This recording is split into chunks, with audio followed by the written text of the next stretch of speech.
at simula na natin. Nang malaman ng mga ito na galing pala sa isang retired na doktor ang kanyang mga manok, may ilang naniwala sa kanya. Subalit ang iba naman, hindi kumbinsido sa kanyang sinasabi. Kaya't ang nangyari, ang kanyang ibinigay doon ay ang lahi din ng mga manok na yon. Nasa halos 11 din ang kanyang nabintang manok sa araw na yon. Lumipas ang araw na yon. Doon na napagtanto na tong sinuli na kailangan niyang kumuha ng alalay para maging katuwang niya sa kanyang manukan sa farm. Bali 3 katao ang kanyang kinuha para maging katuwang niya sa kanyang manukan. Ang isa dito ay ang mismo niyang kapatid. Tiwala naman siya sa mga tauhan niyang nakuha dahil kadugo lang din nila ang mga ito. Subalit bago niya kinuha ang mga tauhan, inalam na muna niya ang galawan ng kanyang nakuhang mga tauhan dahil ayon sa kanya, mas maganda ang tauhan mong mahilig din sa manok dahil mas maalagaan talaga ang pinabantayan mo ritong mga alaga. Kayang-kaya naman niya yung pasahurin ng buwan-buwan dahil talagang tinatangkilik ang mga manok niya sa farm. Ang dating bahay nilang gawa sa kahoy na may bubong na kugon ay biglang naging konkreto at mas lalong lumago ang kanilang taniman ng mais at gulay. May katuwang na ring mga tauhan ang kanyang ama sa sakan dahil na rin sa biyayang sumulpot sa kanilang pamilya. Dahil nga sa biglang pag-asenso nitong sinuli at ng kanyang pamilya, hindi namang maiwasan silang kainggitan sila ng ibang mga tao sa kanilang lugar. Ang masaklap lang dito, yung mismong kamag-anak lang nila ang nagpupumilit na sila'y pabagsakin. Subalit hindi nila pinapansin ang paninira nito sa kanila. Bagkus ay pinapaganda pa nila ang pagturing nila sa mga ito, kahit nasasaktan na sila sa ginagawa ng mga ito. Ayon pa kay Nuli, sa lahat ng kapatid ng kanyang ina, ay ang kanyang ina lang ang hindi nakapagtapos ng pag-aaral.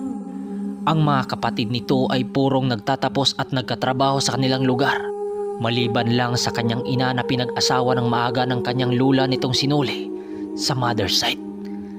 Nang makasal na ang kanyang ina na ama niyang si Luisito, piniling bumukod ng kanyang ina ng tirahan dahil sa ugali ng lula nitong sinuli.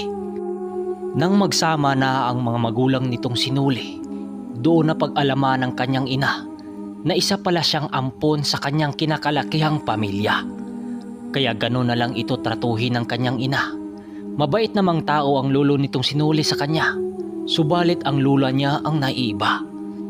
Dahil nga mahirap lang din ang ama ni Nuli noong nag-asawa nito ang kanyang ina, kaya't hindi malabong isilang din itong sinuling mahirap. Tampulan ang kanilang pamilya noon sa kanilang kamag-anak na kesyo walang pinag-aralan at mas mahirap pa sa daga. Kaya nung biglang umusbong ang grasya sa pamilya nitong sinuli, tila ba mas lalong galit ito sa kanilang pamilya. Yung tipong ayaw nilang mapapantayan. Makalipas lang ang ilang linggo, nagpaalam na ang ermitanyo sa kanya dahil babalik na naman ito sa bundok kung saan ito nakatira.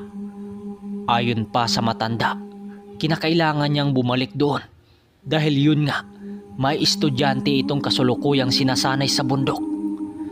Bago umalis ang matanda, inalok niya yung magdala ng ilang manok upang para naman meron itong makakain sa bundok. Subalit tumanggi ito sa kanya at may sinabing, Salamat na lang, Nuli. Maraming manok sa bundok. Ihalas nga lang. Sige, maiwan na kita rito ha. Malayo-layo pa ang lalakarin ko. Pamamaalam ni Manong Duming sa kanya. Yun nga, umuwi na si Manong Duming sa bundok na tinitirhan nito. Makalipas lang ang ilang araw, halos wala namang gaanong nangyari at masaya naman ang araw niyang lumilipas. Subalit nagkamali siya dahil inantay lang pala ng mga nilalang ang pag-alis ng ermitanyo sa kanilang lugar bago nangyari ang kakaibang naganap sa isang umaga. Isang umaga, binulaga ang mga tauhan niya ng nakakatakot na pangyayari. isang umaga, nagkagulo ang tatlo niyang mga tauhan sa manukan na para bang mayroong pinag-aawayan. Kaya't sa kanyang pagtataka, dali-dali siyang pumunta sa manukan kung saan nandun ang kanyang mga tauhan na nag-iingay. Paglapit niya sa mga ito, sinalubong siya ng isang tauhan niyang nagangalang Lito, sabay wika sa kanya ng, "Boss, may namatay na 5 tandang mo sa may dulong bahagi ng farm at hindi normal ang pagkakamatay ng mga ito. Parang nilapa ng mga babagis na hayop eh." Wika ng isa niyang tauhan sa kanya na para bang mayroong nakakatakot na nangyari. "Bakit, Lito? Anong sanhi ng pagkakamatay ng mga manok ko? Baka naman napabayaan nyo." Wika niya ditong may pagkadismaya. "Hindi ho. Basta makikita nyo lang mamaya." Wika ng isa niyang tauhan sa kanya. Pagkarating nilang dalawa sa dalawa pa niyang tauhan sa dulo ng farm, doon nga niya nakita ang 5 manok na nakahandusay na at wala ng buhay. Dahil wakwak ang dibdib ng mga manok at wala ng lamang loob. Pati ang puso ng mga ito, hindi rin nila matagpuan sa katawan ng mga manok. Nalabis naman nilang ipinagtataka kung anong klaseng hayop ang kumatay sa kanyang mga manok doon. Ang ipinagtaka rin niya dito, ni bahid ng dugo ay wala silang nakikita. "Sa banda rito, tingnan nyo.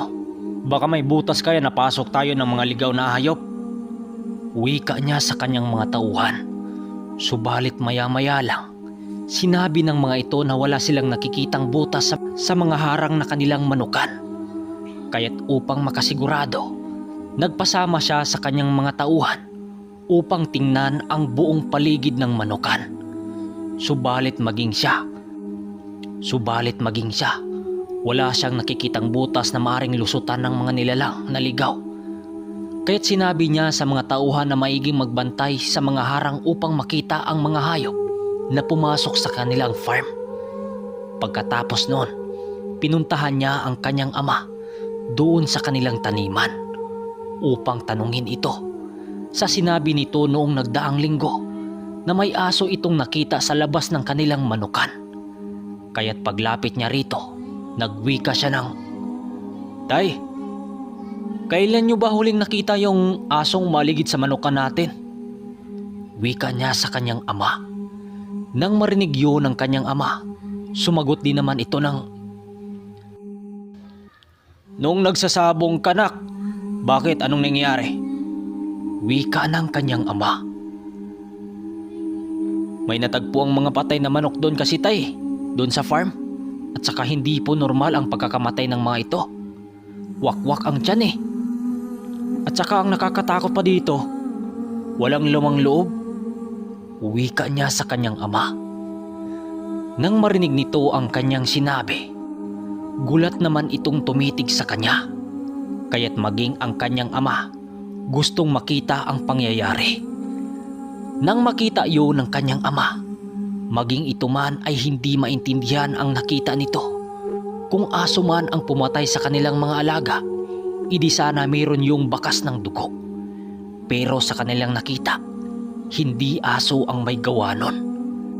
Kaya't ipinalibing niya ang mga manok at sinabihan niya ang mga tauhan niyang maglilibot sa gabi at binigyan niya ito ng mga gamit kagaya ng tansong kutsilyo, mga itak, dahil sinabi ng kanyang ama, hindi tao ang may gawa nun, kundi isang sigbin, pagala-gala sa kanilang lugar.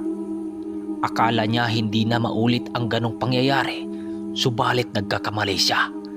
Dahil kinabukasan, halos humigit 10 ang namatay na manok na labis niyang ikinagalit. Dahil kung palaging ganon ang mangyayari, baka unti-unti siyang malugi. Hindi kasi biro ang ganong pangyayari dahil pinaghirapan niya ang mga manok na yon upang mapalaki. Pumasok na rin sa kanyang isipan noon na baka kagagawan yun ng kanyang mga tauhan at pinapalabas na pinapatay ng mga hindi nakikitang mga nilalang. Subalit hindi naman yata, hindi yun kaya ng kanyang mga tauhan na pumatay ng mga manok na walang dugong nakikitang bakas. Kaya't kinagabihan ng araw na yon, pinili niyang magmamasid sa gabing yon na hindi nalalaman ng mga tauhan niyang bantay. Napupunta siya doon sa site ng farm. Alas 5 pa lang ng hapon noon, maigi na siyang naghahanda sa kanyang bahay para sa pagsapit ng gabi. Magtatago siya sa bahaging yon at magmamasid sa paligid. Yun nga ang kanyang ginawa, at nagtatago siya sa bahaging yon upang makikita ang pangyayari. Kitang-kita niya noon ang kanyang mga tauhan doon na abalang naglilibod sa paligid na may hawak-hawak na tag-iisang flashlight. Sa ilang oras niya doong pagmamasid, halos wala naman siyang napapansin sa paligid. Hindi siya nagpailaw ng dala niyang flashlight doon upang hindi siya makita ng kanyang mga tauhang naglilibod sa kanyang manukan. Rinig na rinig niya noon ang kanyang mga tauhang habang pinag-uusapan ang nangyari nung araw na yon. Hanggang sa maya-maya lang, bigla siyang kinabahan nang biglang uminit ang suot-suot niyang kwintas na binigay pa ni Manong Duming. Bigla siyang nalerto sa paligid dahil ayon kay Manong Duming, kung iinit ang kwintas na yon, ibig sabihin nun, may mga masamang nilalang sa paligid na hindi kalayuan sa kanya. Pagtingin niya sa kanyang mga tauhang nakabantay, laking gulat na lang niya nang makita niya ang mga ito na nakatingin sa langit habang tulalang nakatitig sa buwan. Sisigawan pa sana niya ang mga ito dahil sa pag-aakalang nagbibiro lang ang mga ito at nakikita siya. Subalit bigla siyang natigilang nakadapa doon nang makarinig siya ng mga tunog ng kadidang animoy hinihila ng isang hayop doon sa kanyang paligid. Palingon-lingon pa siya noon sa paligid, subalit wala siyang nakikita doon. Nang maalala niya ang sinabi ni Manong Duming patungkol sa kanyang kwintas, kaagad niyang hinawakan ang kwintas niyang yon at muling tumingin sa labas ng manukan. Doon nang laki ang kanyang mga mata nang makakita siya ng dalawang matandang lalaki na nakatayo sa labas ng kural ng kanyang manukan sa farm. Nakabuka ang mga bibig nito at may nanlilisik na mga mata habang nakaturo ang mga kamay nito doon sa 3 tauhan niyang nanigas sa mga tinatayuan ng mga ito. Kala niya na mamaligmata lang siya sa kanyang nakikita, subalit hindi talaga. Dahil pagtingin niya sa kanyang mga manok na nakatali doon, may nakita siyang 3 nilalang na animoy mga asong nakatuwad habang walang habas na pinagkakain ang kanyang mga manok doon. Animoy mga baga ang mga mata ng mga nilalang na yon dahil sa sobrang panlilisik ng mga ito. Doon niya napagtanto na alaga ng isang mangkukulam at may dugong aswang ang mga sigbing naghasik ng sigalot sa kanyang manukan. Dahil sa kanyang mga nakikita, tila ba ang takot niyang nararamdaman, biglang napalitan yun ng labis na galit. Bigla siyang tumayo doon at sumigaw ng siyang dahilan para makita siya ng 2 matanda. Nang makita siya ng mga ito, ikinumpas ng 2 matanda ang mga kamay nito sa hangin na para bang siya ang puntarya ng mga ito.